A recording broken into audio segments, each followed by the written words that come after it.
Consultant chef in many gastronomic projects, Vitor Sobral started his path as a chef when he was only 21 years old.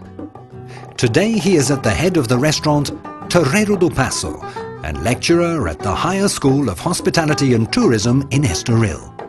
Vitor Sobral was elected Best Chef of the Year 1999 and in 2006 was honoured with the grade of Comendador da Ordem da Infante Don Enrique. In 2007 he was the winner of the Gastronomia Special Prize. Vitor Sobral worked as an executive chef and chef at the restaurants Club de Golf da Bela Vista, Alcântara Café, Gar Tejo, Cais da Avenida and Café Café. He is the author of the books A Cozinha dos Sentidos, 20 Receitas Fáceis com Queijo, Sabores and A Cozinha de Vitor Sobral.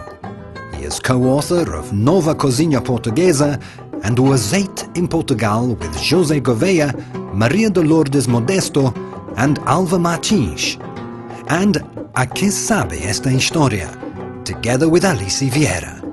Vitor Sobral participated also in the books of European cookery, Tradition and Innovation, Puro Chèvre and Receitas para Vinhos do Douro e Porto.